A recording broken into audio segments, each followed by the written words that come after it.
안녕하세요. 안녕하세요. 자, 또 문풀 시작하는데 우리 이제 학원에서 하고 있는 패키지로 들어간 마지막이죠.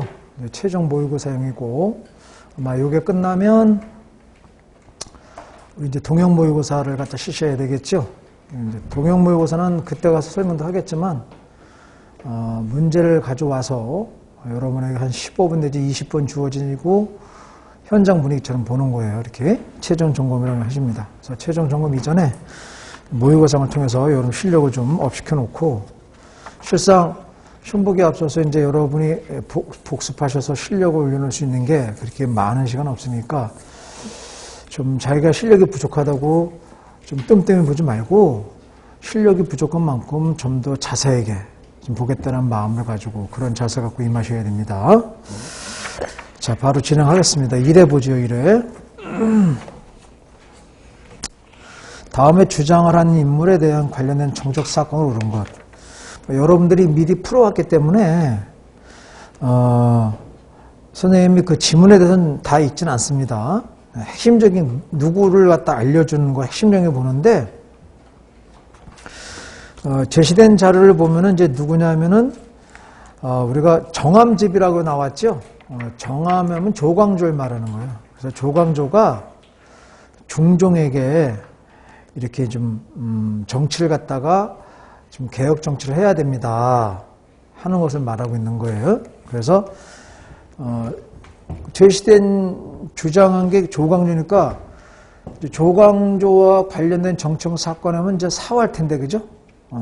그래서 사화는 무어사화, 갑자사화, 기묘사화, 을사사화 있는데 조광조와 관련된 사건은 기묘사화죠. 이렇게 보시면 돼요. 조광조였다는 겁니다. 기묘사화.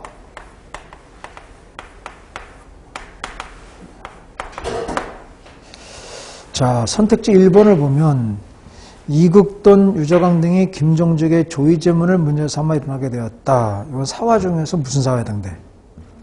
무어사화죠? 무어사화. 무어사화에 해당되고.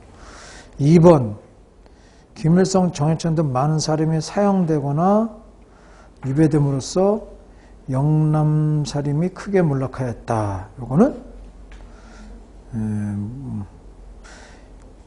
무어사화도 해당되고 또 이제 영남사림 또 피해를 입은 게 갑자사화도죠. 그래서 무어사화, 갑자사화 이런 데에 해당된다고 보시면 돼요. 이렇게. 3번 왕실의 예측인 대륜과 소륜의 왕의 계승 문제로 발생하여 대륜파가 크게 피해를 입었다. 이거는 우리가 이제 을사사화라고 하는 거죠. 을사사화. 을사사화. 답은 이제 4번이 되는데 소격소가 부활하였고 소학의 이슈로 금소가 되었으며 화를 입은 선비들 기별명으로 부르게 되었다. 이게 이제 무슨 말이냐면 조광조가 이제 잘 나갈 때 중종에게 딱 픽업이 돼서 사헌부에 이제 장관까지 하잖아요. 그러면서 이제 적패들을 청산하는 거지. 근데 조광조는 철저한 성리학자예요. 그래서 조선의 성리학적인 그러한 질서가 빨리 확립이 돼야 되는데, 그래서 이제 성리학을 공부한 지식인들이 정치하기를 원했고, 그 성리학에서 공부한 것이 현실 정치에도 적용이 되길 희망했던 사람이 조광조예요. 그래서 비성리학적 요소를 다 철거하죠. 특히 이제 소격서는 만이산 초제를 주관했던 부서잖아요.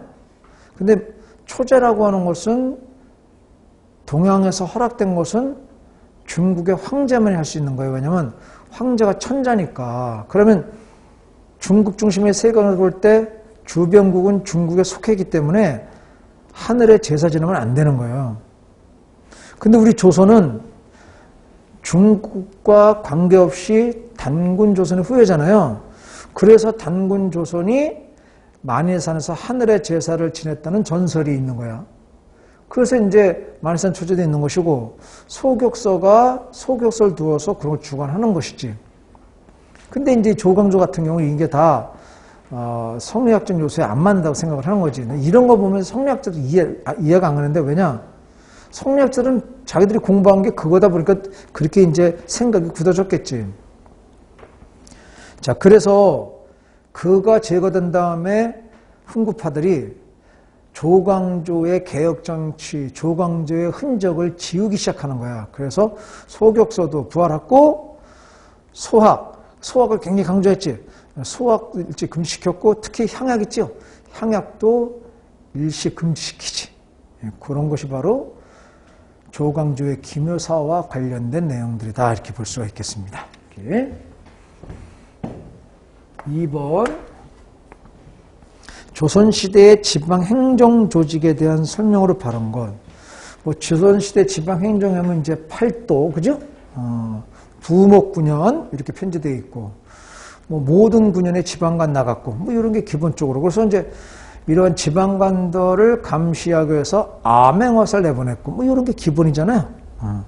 그리고 지방관을 파견하는데, 바로 상피제가 적용이 됐고, 임기제와 상피제가 적용이 됐죠. 뭐 이런 걸 기본으로 지방행정조직을 나올 수 있어요. 1번, 인구와 토지를 기준으로 주군현으로 나누었다. 1번은 잘못됐죠. 조선은 인구와 토지를 기준으로 주군현이 아니라 부목군현이지, 부목군현. 부목군현. 그래서 1번은 왜 잘못됐느냐? 부목군현으로다가 정리했다 이 말이에요. 그래서 불윤, 목사, 군수, 현령, 이들을 우린 수령이라고 얘기하는 거지. 그래서 도의 관찰사는 수령이라고 안 그래? 감사, 방백, 관찰사 이러지. 그래서 여기에 파견된 지방관들을 수령이라고 하는 것이죠. 이렇게. 수령의 임무는 고려보다 학교 흥과 군종수, 학교 교육을 흥화시켜야 되고 군종수를 늘려야 된다 이 말이에요. 그러니까 우리 이제 고려의 수령의 임무는 수령 5사관랑, 근데 조선은 7사지. 그래서 수령 군수 임무 5개에다가 학교를 부흥시키고 군종수를 갖다 늘리고 하는 그런 게 이제 더 늘어났지. 그래서 2번이 바른 설명이 되는 거예요. 3번은 뭐가 문제야? 불은 목사, 군수, 현령, 현감 등 관찰사가 아니라 뭐라고 그래? 그들을 수령이래요. 수령. 잘못됐고. 4번 지방관이 자기 출신제 임명되는 건 없었다. 이제 이게 상피제인데 100% 이렇게 되지는 않지. 왜냐하면 조선 초기에 함경도 평안도는 토관제도 했죠. 그래서 자기 출신지의 사람을 지방관으로 임명했어. 왜냐하면 그 조선 초기에 세종대왕 때 그 사군육진을 개척했는데 거기를 갖다가 상피제를 적용하면 리더가 안 되지. 그래서 없었다가 아니라 상피제도를 갖다가 운영했는데, 근데 자기 출신지에 임명될 수도 있었다 하는 거야. 상피제는 있지만 임명되는 건 없었다가 아니라 있기도 했다. 그래서 특히 함경도 평안도 같은데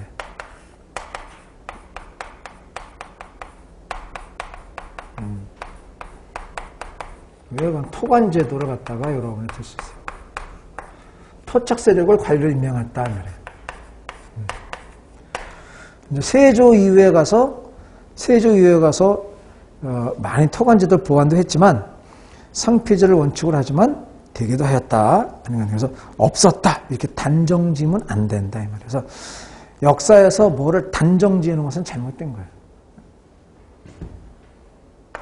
그리고 이제 하나 더 부연 설명하자면 세종대왕 때 수령고소 금지법을 시행했지요. 지방민들이 수령의 비행을 함부로 고소할 수 없도록 한 수령 고소 금지법을 갖다 시행했다.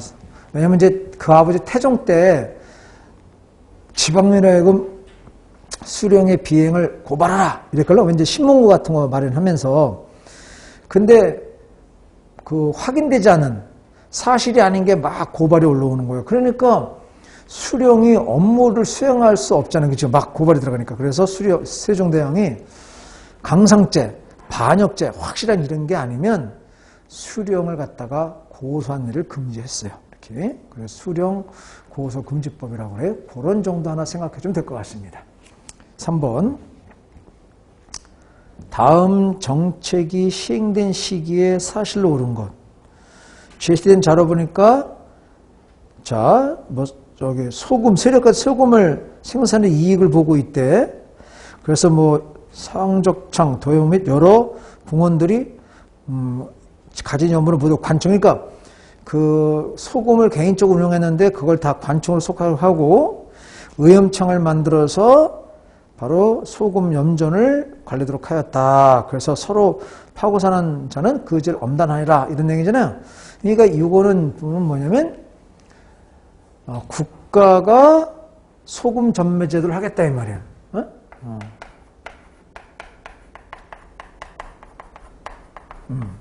그러면 세력가들이 이걸 사사리 수금을 했다. 사사로이 염전을 운영했던 정치 세력가들을 권문세족들이요. 권문세족들. 조선에서는 염전은 국가 거라 그렇게 못하는 거예요. 근데 원나라 지배 시기에 원을 배경으로 큰 권문세족들이 국가의 염전을 갖다가 막 사유했지. 그래서 어떤 왕이 의염청을 설치해서 소금 전매를 실시해. 누구요? 그 나와야지. 응?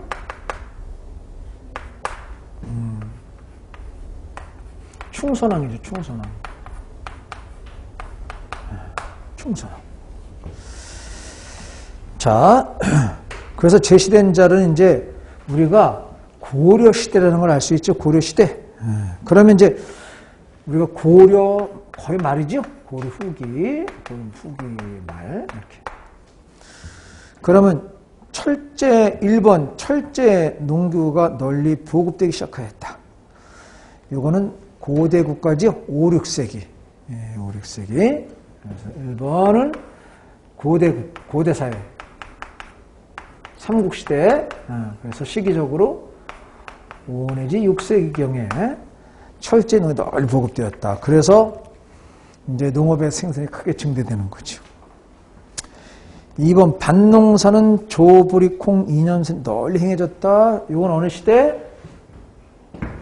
나와줘야지. 만약에 2년 3작이 시작되었다 그러면 답이 될 수 있는데 널리 됐기 때문에 이건 조선 전기지. 늘 말하지만 농업기술은 언제 시작됐느냐, 언제 널리 시행됐느냐, 이걸 구분할 필요가 있다고 그랬죠. 3번 김제 벽골제 밀행의 수산제를 개축하였다. 여기서 한국사를 이해하는 게 아니라 암기하는 자들은 3번을 틀렸다고 얘기한다고. 왜냐하면 김제 벽골제 밀제 순위 이거는 삼한시대에 있었던 거다 이렇게 얘기한다고. 삼한시대에 있었던 저수지를 고려시대에 와서 더 넓힌 거. 개축했더라지, 개축. 그지?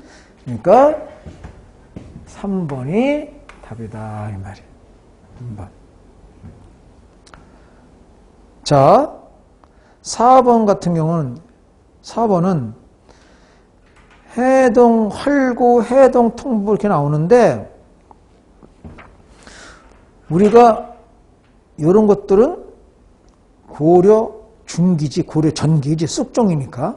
그러니까 이게 시기적으로 고려인데 제시자는 고려 후기 말에 해당되잖아. 근데 4번 같은 거는 고려 전기에 해당되기 때문에 쑥종 때니까.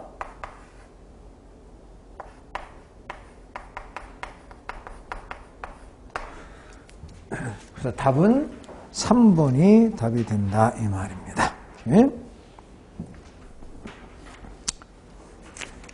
활구는 이제 은으로 만든 거고, 그죠?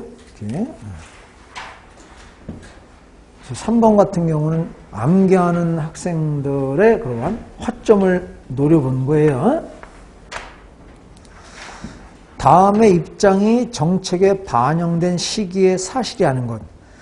우리나라는 이전부터 공생에 관한 제도가 없어서 백성 중에서 게으르고 놀기 좋은 자들이 상공업에 종사했다. 농사를 지은 백성들이 줄어들었다. 그래서 말업, 천하게 본 거죠. 말업이 발달하고 본실, 농업이 피폐하였다. 이것을 염려하지 않을 수 없다. 그러니까 이런 입장, 이러한 정책, 경제 정책을 농업을 갖다가 본으로 삼고 억상, 이런 정책이죠. 농번 억생. 그래서 이제 조선 전기의 경제 정책의 방향이 농번 억상 정책이지. 고려 때 상업하고 수공업이 발달, 왜냐면 민영수공업, 사원수공업, 이래서 검문세조 승려들이 사치와 낭비가 심화되면서 상업과 수공업이 발달한 거야. 그래서 조선 세운사들은 고려가 이렇기 때문에 망했다고 본 거예요. 그래서 본업, 농업을 중시하고 말업을 갖다 억제했다. 이렇게 정책이 나오게 되는 거지. 자, 그러면 조선 전기에 있었던 사실이 아닌 것. 1번, 정부가 민간인에게 광산 채굴을 허용하고 세금을 받는 정책을 실시하였다. 1번이 아니면 할 수 있죠. 1번은 이제 조선 후기지. 그래서 이제 16세기에 부역제도가 붕괴되죠. 부역제도가 붕괴되니까 지금 선생님 말 이해를 해야 돼. 부역제도가 붕괴됐다는 거. 국가가 농민들에게 부역을 갖다 취하는데 무상으로 그게 붕괴됐다는 거야. 그래서 국가는 광산을 채굴할 때 부역을 이용하는데 부역제도가 붕괴되니까 광산을 채굴할 수 있는 방법이 뭐예요? 민간인에게 허락해줘야지. 그래서 17세기에 후반에 민간인에게 광산 개발을 허용하는 것이지. 대신에 세금을 받아야지. 그 세금명을 뭐라 그랬어? 세금명. 세금명을 이름이 뭐야? 설점수세제. 그지? 효종 때. 그래서 조선 후기에 여러분이 세금을 받으셨는데, 이게 이제 17세기에 실시한 설점수세제.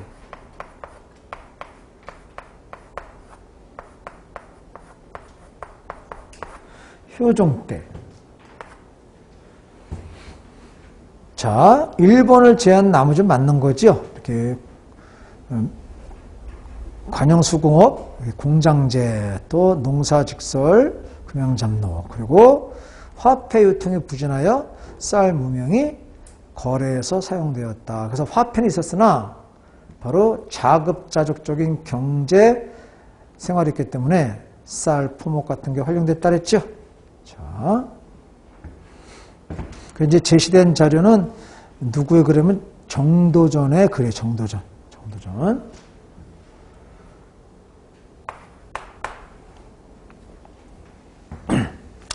다음으로 갑시다.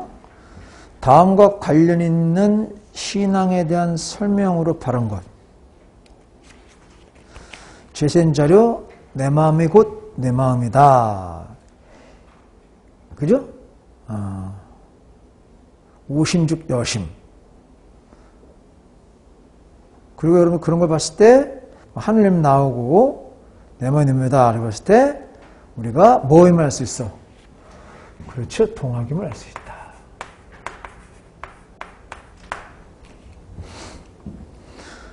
동학과 관련된 설명으로 바른 것. 1.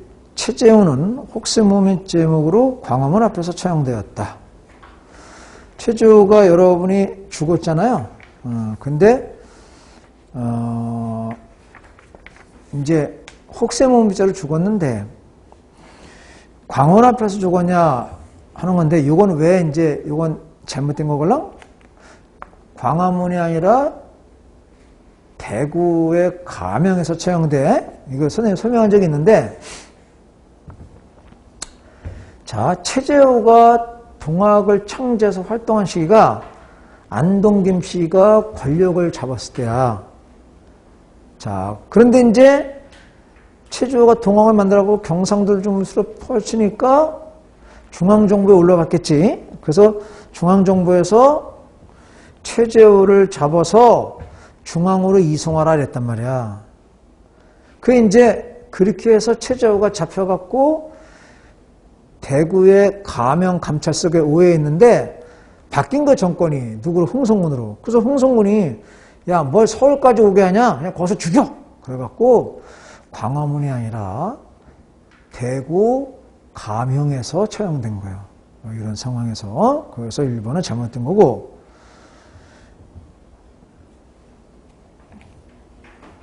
그래서 이제 일본은 그 대구가 이제 경상이니까 경상도 그런 가명에서 처형됐다 하는 거야. 2번 최시영이 지식층을 위해서 용담유사. 지식층을 위해서는 동경대전이라 그랬죠. 동경대전. 일반민을 위해서 용담유사지, 그죠? 그래서 선생님 수업 시간에 지식층을 보니까 학문이잖아. 그래서 문자가 붙으면 동경대전의 내용이다. 그래서 논학문 이런 식으로. 그런데 용담유사는 한글 가사체로 되어 있다 그랬지. 그래서 노래 가짜가 붙으면 용담유사, 안신과, 관악가 이런 식으로. 3번 성리학, 불교, 천주교를 철저히 배격하였다. 잘못됐지?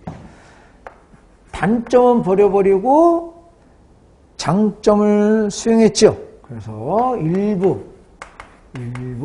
교리를 갖다가 수용했지요. 사인여천의 인도주의를 지향하였다. 여러분 이제 동학하게 되면 인도주의적인 인간 중심적인 그런 내용이 오심직 여심, 인내천, 사인여천 이런 게 나오는 거예요. 인내천은 뭐예요? 내가 곧 하늘이다. 사람이 하늘이다. 그지? 시천주 이런 거. 사인여천, 사람이 곧 하늘이다. 이런 거. 사인여천, 사람 모시기를 하늘과 같이 하라. 이런 거. 그러한 내용들이 포괄적으로 되어 있는 겁니다. 4번이 답이 되겠습니다.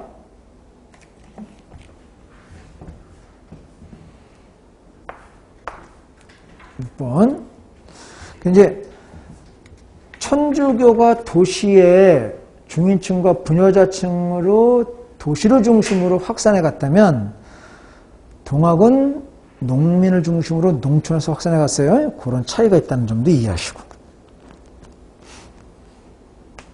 이제 2대 교주가 최시영인데 최시영 때는 교사가 확장되죠. 그러면서 교당과 경전이 정비되었다 이렇게 보시면 돼요. 3대 교주는 손병이죠. 6번 조선의용대의 활동과 관련이 없는 것은 그랬어요. 조선활동. 1번 항코우에서 조선혁명군을 확대하여 조직되었다. 1번 OX. 오지? 그러니까 그 조선혁명당이라고 김홍원 선생님이 만들었는데 이제 그 조선민족혁명당으로 확대 개편하면서 이제 빠져나갈 사람 빠져나가고 가면서 이제 그 이전에 있었던 조선혁명군을 확대 개편한 게 조선의용대죠. 조선의용대. 여러분 여기서 이 조선혁명군 해갖고 그걸 생각하면 안 돼. 그 이전에 한국 독립군하고 조선혁명군하고 한전원첩전 있잖아. 그거를 연장시키면 그거하고 연계시키면 안 된단 말이야. 그래서 김원봉 선생이 바로 이제 그 정당 단체를 만들면서 민족혁명당을 만들었어요. 그럼 혁명당을 만들었으면 그 안에 군대가 있어야 될 거 아니야. 그래서 조선혁명군이야. 그러면서 이제 조직을 확대 개편하면서 항거우에서 저 남쪽의 항거우에서 조선의용대를 주축하게 되지. 그때 이제 조선혁명군을 확대 개편했다라고 보시면 되는 거예요. 2번 진국빈 등 조선민족혁명당의 당원이 대부분이었다. 이제 조선의용되면 김원봉 아냐? 이래갖고 2번을 또 확 칠 수 있는데 X로 김원봉의 가명이 진국본이에요. 그러니까 김원봉 선생님도 가명이 있단 말이야. 그래서 진국빈은 김원봉의 가명이었다. 그래서 조선민족혁명당에 의하에 있는 부대니까 조선민족혁명당 당원이 가장 많았겠지? 그렇게 보시면 되겠고. 3번 일부가 조선의용대 화북지대에 편성되어 호가정 전투 반소탕전을 전개했다. 맞지요? 그러니까 그 조선의용대에 있던 좀 뭐랄까 조선의용대가 중국 관내에서 조직돼서 활동하다 보니까 활동에 제한성이 있었어요. 예를 들면 중국 군사혁명위원회에 있는 그 중국 국민당 분대를 많이 도와줘야 됐다고 그래서 정보를 수집한다거나 또 그 포를 심문한다거나 후방을 교란한다거나 이런 작전을 했다고. 근데 이제 결국은 우리는 일본과 직접 개전해야 되는데 그런 면에서는 조금 부족했지. 그래서 조선의용대에 좀 적극적인 사람들이 우리 화북지방으로 가서 중국의 영향받지 말고 우리 독자적으로 활동하자. 이렇게 해서 이제 글르다가 일부가 넘어갔지. 이렇게. 자, 그래서 조선의용대 화북지대를 만들어줬고 호가장 전투에서 승리를 했고, 그리고 이제 그 조선의용대 화북지대가 이제 그 호가장에서 애안 쪽으로 오면서 조선의용군으로 확대 개편되는 거예요. 자, 4번 중국 공산당의 팔로군과 연합한 항일전.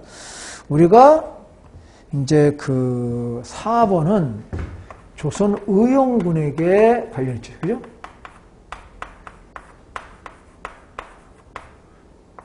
조선의용군에게 관련된 거죠.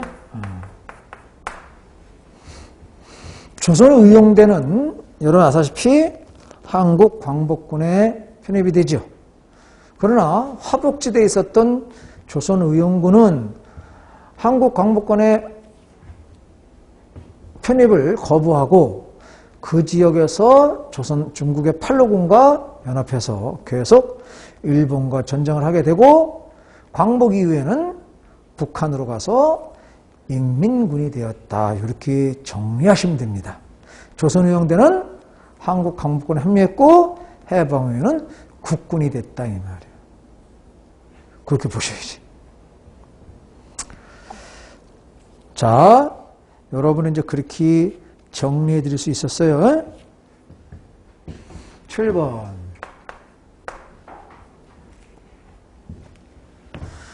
다음 가에 해당하는 인물에 대한 설명으로 바른 거.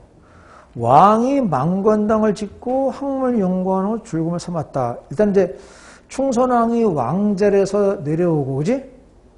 자기 아들한테 이제 왕위를 주고 연경으로 와서 만건당을 줬죠.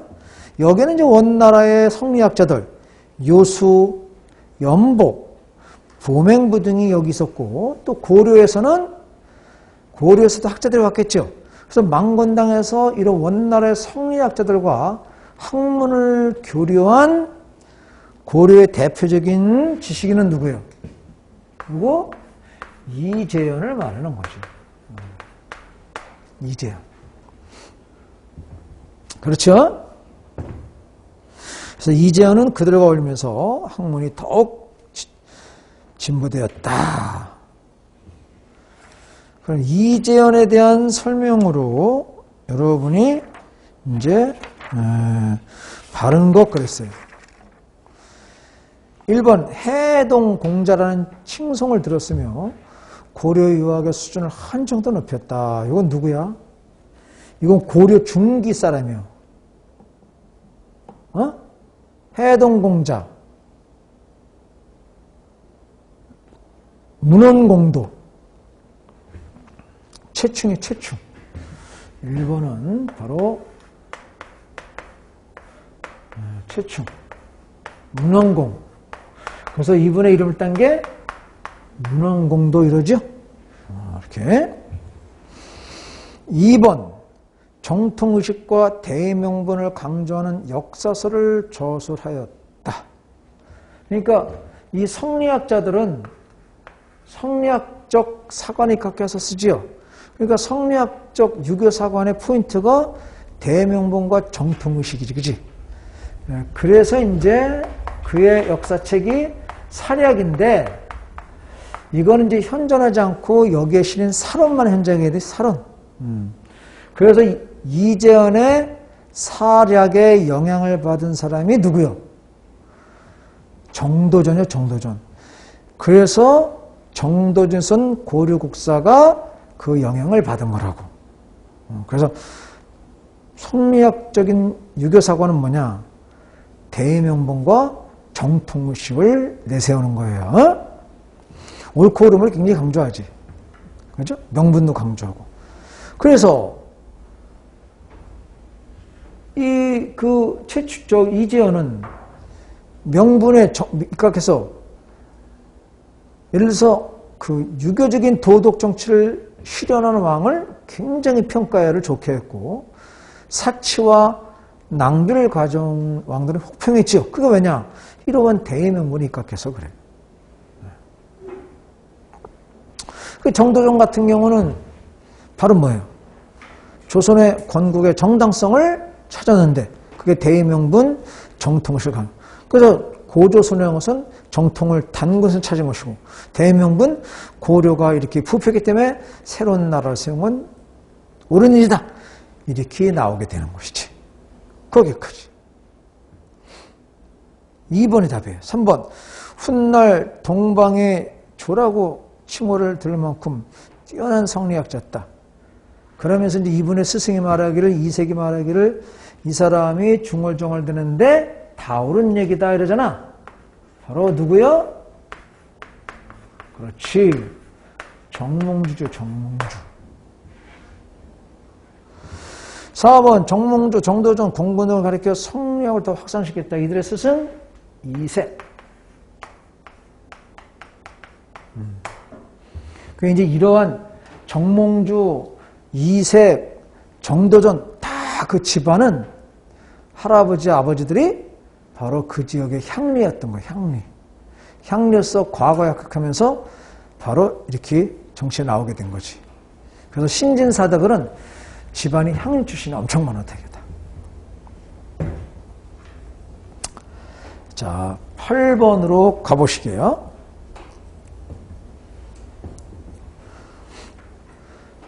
조선 후기에 의학에 대한 설명으로 틀린 것. 조선 후기 의학.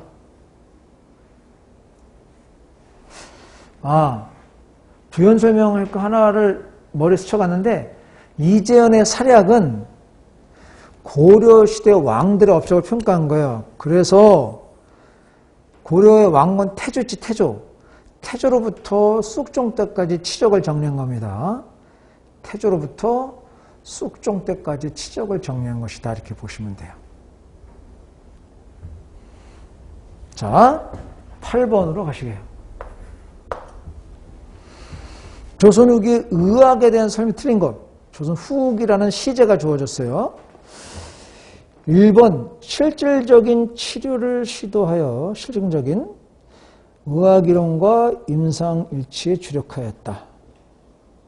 이런 게 이제 그 서양의 의학이 전래되면서 이런 쪽으로 많이 가는 거죠. 그래서 짜게 보고 찌게 보고 들여보고 이렇게. 그래서 맞습니다. 2번 임산부의 태교부터 분만 등을 기록한 산부인과와 관련된 의서가 편찬되었다. 2번의 의서를 우리가 태산 요록이라고 그래요? 요록이라는데 태산 요록? 그 요거는 노중례라는 사람이 쓴 건데, 이 사람은 세종 때 어의요. 세종 때 어의. 그래서 2번 같은 경우는 우리가 조선 후기가 아니라 조선 초기.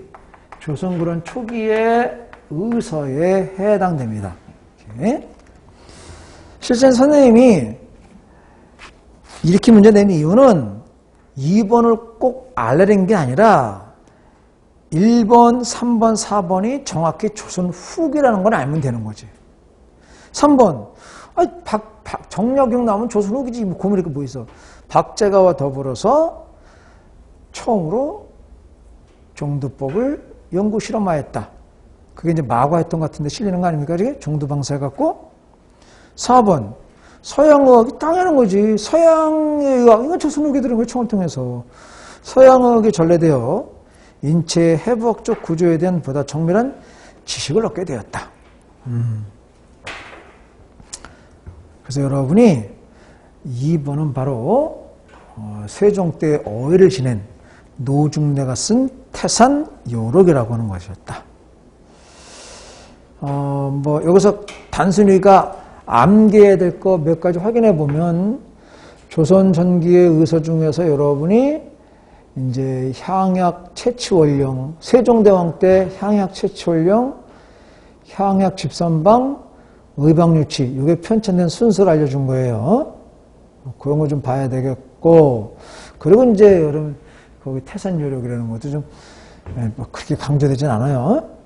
보고 조선 후기에는 이제 강조되는 게 광해군 때의 허준의 동의보감 정도는 봐야 되겠죠. 동의보감 나오고, 그리고 이제 정조 때 마과의 통, 정약용의 마과의 통, 그리고 고종 때 사상학 체질학, 이재마의 동의 수세보원, 이재마의 동의 수세보원. 선생님이 여기서 나온 정도는 알아야 되겠고, 우리가 조선 후기에 좀 한 가지 더 여러분이 강조하는 것 중에서 이제 친구 경험방이라는 게 있는데, 친구술에 대해서 친구술, 친구 경험방, 허임이라는 사람입니다. 허임이 쓴 거죠. 이렇게. 그래서 이런 것들은 여러분이 좀 봐서 암기해 두는 게 필요하다. 그래서 선생님이 추려준다면 세종대왕 때 향약주선방, 의방유치, 허준의 동의보감, 정약용의 마과의 통, 이재마의 동의수세부원, 이 점을 꼭 아는 게 좋겠다. 9번으로 가요. 다음 밑줄 친 국왕 때 있었던 사실로 바른 것. 국왕이 말하였다. 그의 무리가 청하여 전국 공신 가운데 20명을 남기고 모두 공을 삭제했다. 연산군 폐해시킨 공을 세운 경들을 쫓아낼 것이니 나의지도 유태해줄 것이다. 그죠? 그러면 이런 걸 봤을 때 위훈 삭제, 연산군 폐해, 그러면 이게 중종이죠. 중종, 그래, 중종. 그지? 중종, 반종. 중종. 그러니까 중종 때 있었던 사실. 그래서 중종이 조광조 일파를 몰아내기 위해서 얘기하고 있는 거지, 그죠? 아니, 내가 공돌이 나를 왕으로 냈었는데, 이 조광조 이놈이 글쎄, 공돌을 갖다 딱 없애잖아? 그러면, 결과적으로 뭐야? 나도 없애겠다는 얘기잖아? 이렇게 나오는 거지. 왜? 공돌 때문에 내가 있는데. 그러니까 이 중종은 조광조에 대해 두려움을 느낀 거예요. 조광조가, 공신을 쳐다보면, 공신 때문에 내가 왕 됐는데, 나같이 할 거 아니냐? 이러한 이제 좀 두려움을 갖게 된 거지. 자, 중종 때 있었던 사실로 바른 것. 황해도 경기도 일대에서 임꺽정이라는 도적이 활동하였다. 임꺽정이 활동하는 것은 명종이죠, 명종 때. 그래서 연산군, 광해군, 이럴 때 이 활동했던 그런 도적들도 있지, 이렇게. 그래서 홍길동 같은 경우는 이제 그 당시에 그렇게 활동했다고 그래. 이렇게. 홍길동은 실질적으로 활동했던 그 인물이요. 그거를 나중에 이제 이렇게 홍길동의 얘기를 이야기 들어서 이렇게 이야기에서 쓴 게 또 홍길동 전이지. 그러니까 실적으로 활동했던 인물이에요. 이렇게 명종, 중종 때 이렇게 도적들이 있다고 하는 것은 그만큼 살기가 나빴었다는 거죠. 왜 중종, 명종 때 연산군에 의해서 그때 아주 부패를 심했잖아. 그게? 2번, 일본의 유정대사를 파견하여 조선인 포로를 데려왔다. 이건 누구요? 누구요? 선조지, 선조.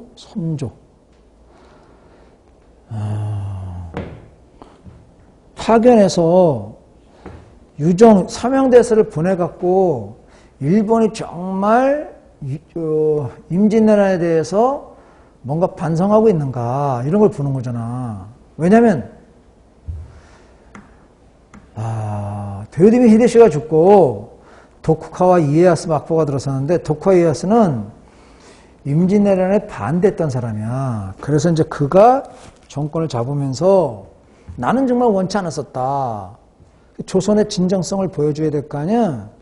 니들이 와서 데려가라. 그래서 사명당을 보냈고 사명당이 오면서 배에다가 태울 수 있는 게 한 3,000명이었다고. 그러한 일본의 임진왜란에 잡혀간 포로들을 데려왔죠. 그 뒤에 계속 이제 나갔던 그러한 세환사들이 이제 포로를 데려와갖고 6,000명, 7,000명까지는 데려오지. 그러니까 이제 일본의 그러한 진정성을 보고 선조가 동래부에 다시 외관을 설치하고 국교를 재개하는 거지요. 이렇게 알아야지. 여러분 설명한 바가 있으니까. 그래서 맞는 이건 선조 때고. 3번 비국 주사라고도 보는 비변사 설치했다. 이게 중종 때지요. 왜냐하면 삼포외란이 일어났으니까. 그래서 변방에 국방력을 강화하기 위해서 비국 혹은 주사라고 불리는 비변사를 설치했다. 왜? 3번이 중종 때, 그때 요때의 비변사는 상설 아니면 임시죠. 그렇게 설명할 수 있겠습니다. 4번 일본과 기후약조를 체결하여 세견선 20척, 세사무소 100석을 제한된 무역을 허용하였다. 누구? 광해군. 기후약조 1609년 광해군이죠. 그래서 제한된 범위 내에서 그 무역을 갖다 허용한 거죠. 그렇게 보시면 됩니다. 자, 10번. 다음과 관련 있는 작가들에 대한 설명을 바른 것. 신경향파 문학, 카프, 프로문학. 이런 것들은 전체적으로 사회주의 사상이에요.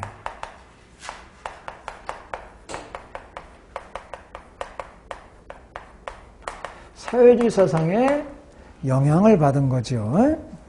그래서 사회주의 사상이라는 노동자 농민의 계급을 중시하는 거잖아요.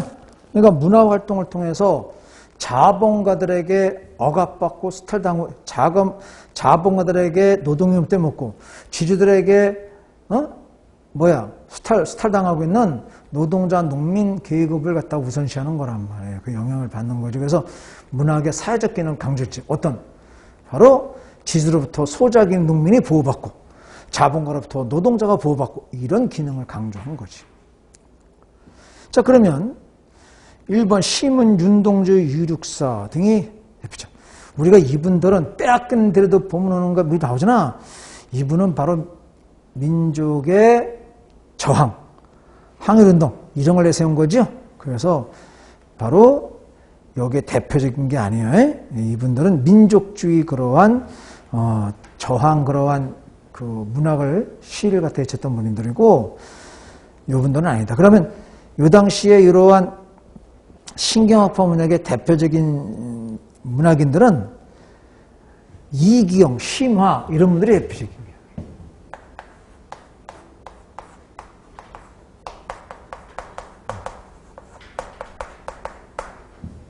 이런 분들이 대표적인 그런 문학인들이다 이렇게 보시면 돼요. 이렇게 임화, 심화가 아니라 무슨 심학석도 아니고 임화 이렇게. 이렇게. 문화등. 그러나 이 사람들까지 외울 필요는 없어요.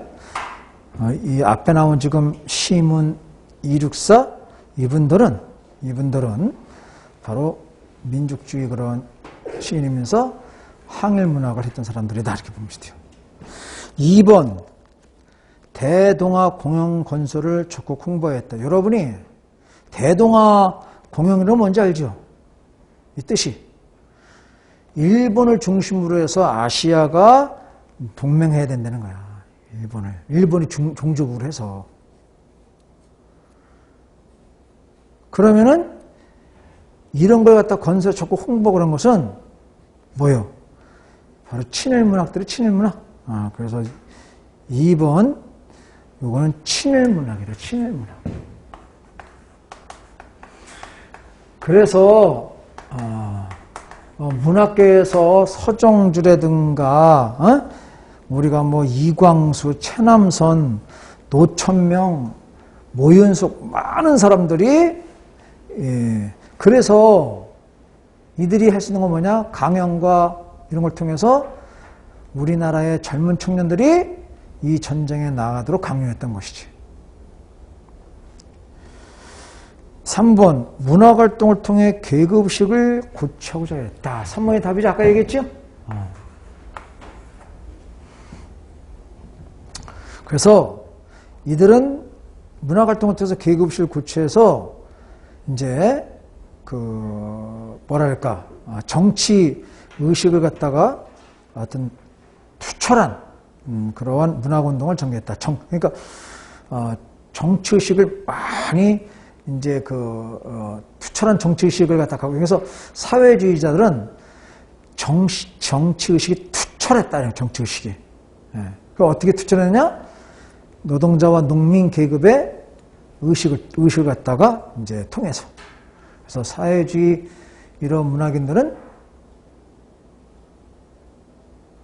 정치 의식이 투철했다 이런 얘기입니다. 그걸 설명할 수 있고 4번 정치 이념보다는 문학에 의해서 아니 그렇지 정치 의식이 투철했다 그래서 4번도 잘못된 거예요. 문학의 이러한 정치 이념보다는 문학의 예술성을 중시했다. 이들은 이런 사회주의 문학이 아니라 뭐라고 그래 그들은 문학 자체를 갖다가 중시한 사람들. 문학이 정치를 떠나야 된다 이 말이야. 정치를 배제해야 된다. 순수 문학이야. 순수 문학.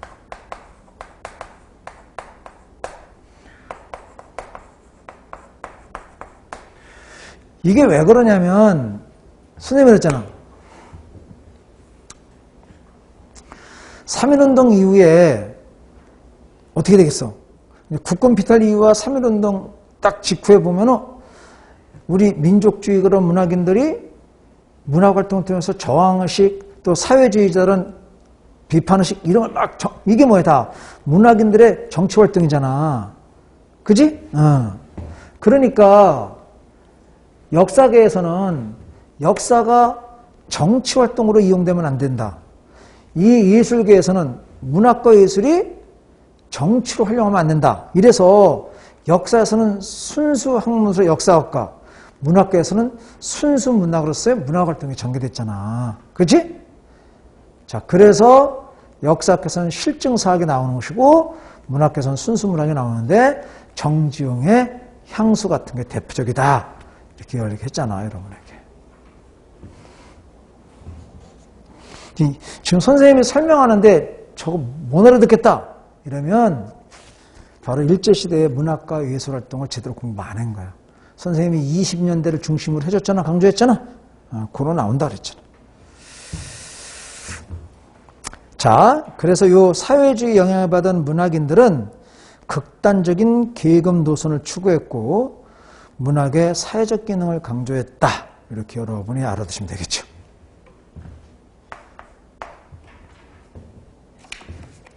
설명이 길어졌습니다. 다음 가와 나의 인물에 대한 설명을 바른 것. 가.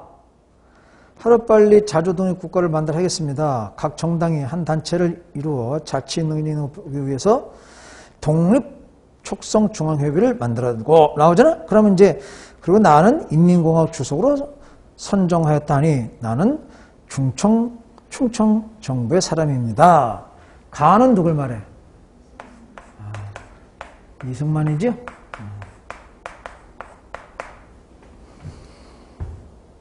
나 27년간 꿈에 들지 못한 조국 광산에 발을 들게 되는데 감개무량하다. 5일 충청을 떠나서 왔다. 나는 평민의 자기를 가지고 들어왔다. 왜? 미 군정이 바로 대한민국 정부의 주석으로 인정하지 않으니까. 나는 누구야? 김구. 자, 1번. 이승만은 미국 대통령에게 국제연맹에 의한 위임 통치권을 청원하였다. 1번이 답이죠? 그리고 비판을 많이 받는 거죠. 그래서 나머지는 2번. 조선 건국준비 결성을 주도했다. 우리가 조선 건국준비의 결성을 주도한 것은 어느 선생? 윤영하고 안재홍이죠.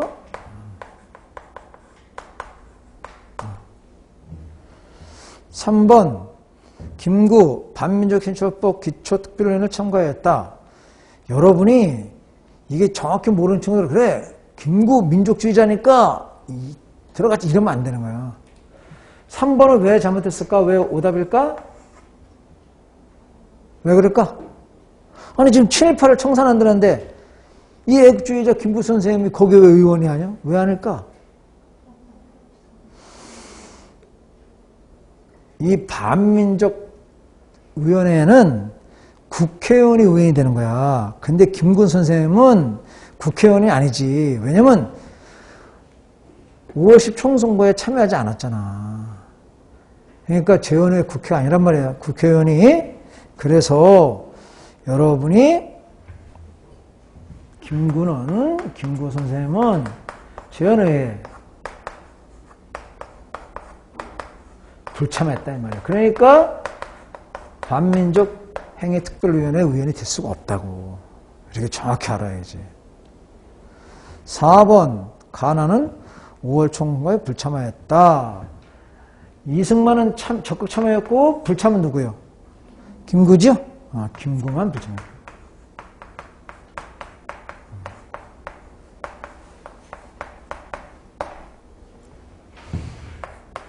12번. 다음 유물이 사용됐던 시대와 관련된 사실로 바른 것. 제시된 자료는 뭐예요? 톡이지? 톡인데 신석기 톡이요? 청동기 톡이요? 처음 보는 톡이요? 세 중에 뭐예요? 신석기 톡이요? 청동기 톡이요? 처음 본 톡이요? 뭔 톡이요? 청동기 톡이요? 덧무늬 세기무늬 톡이라고 해?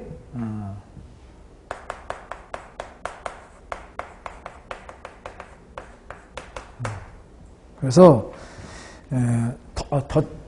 덧띠 세기무늬 톡이에 요건 이제 신석기 말에서 청동기 초기에 나오는 건데 그러면 주로 언제 나오냐? 청동기 초기에 나와. 그래서 청동기 시대의 톡이라고 얘기하는 것이고 물론 청동기 시대를 대표하는 톡에는 이것 말고 이 다음에 나오는 이름 민물 톡이고 청동기 시대의 특징적인 톡에는 미송의 톡이고 이렇게. 그래서 요거는 청동기 시대에 해당된다. 그러면 바른 것 1번 내몽골 지역의 오드식 청동면은 동일한 형태를 띠고 있다. OX? X지? 동일이 아니라 다른. 우리나라 청동면은 내몽골 지역의 오드식 토기와 또 중국의 토기와는 다르죠? 우리는 북방식이야. 북방. 2번 반달돌칼 홈자기 청동갱이를 이용해 농사를 지었다. OX. X지? 어디가 잘못했어? 청동갱이.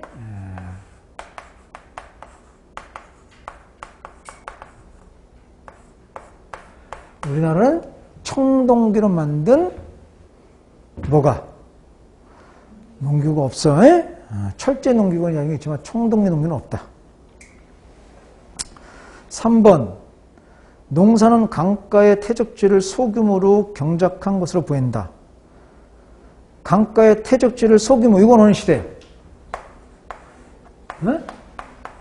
이건 신석기지, 신석기. 신석기. 4번, 중국 동북부와 한반도가 같은 문화권에 속하였다. 청동시대. 4번이 답이죠. 그럼 4번을 청동시대에는 한반도와 만주가 같은 문화권에 속하였음을 보여주는 증거가 되는 유물을 대봐. 두 가지 대표적인 거. 네? 무슨 동검? 비파형 동검. 무슨 토기? 미송리식 토기다, 이 말이야. 이런 게 이제 대표적인 것이지. 비파형 동검이 만주와 요동 일대와 한반도 전체 나오고, 미송리가 청청 이북에서 나오죠? 이런 걸 통해서 우리가 알 수 있다, 이 말이야.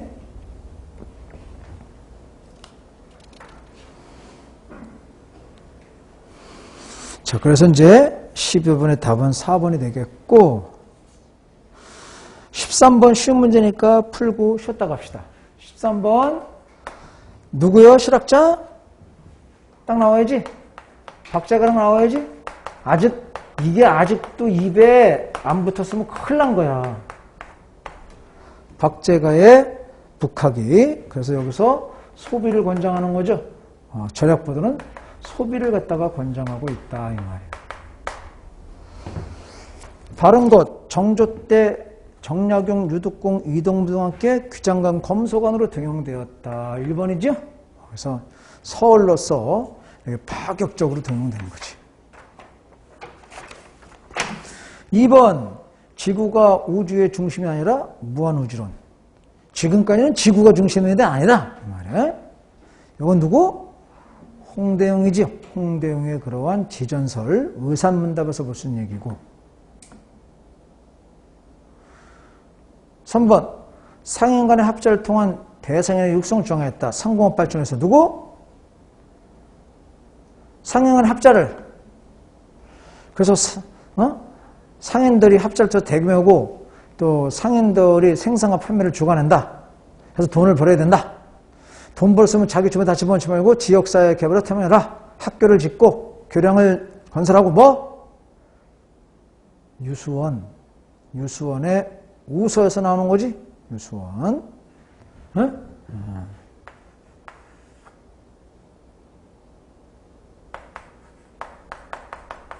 지금 이런 거 지금 안 나오면 공부 안 했다고 판단하면 돼요, 여러분. 스스로가. 실력이 안 돼 있는 거야. 이런 거.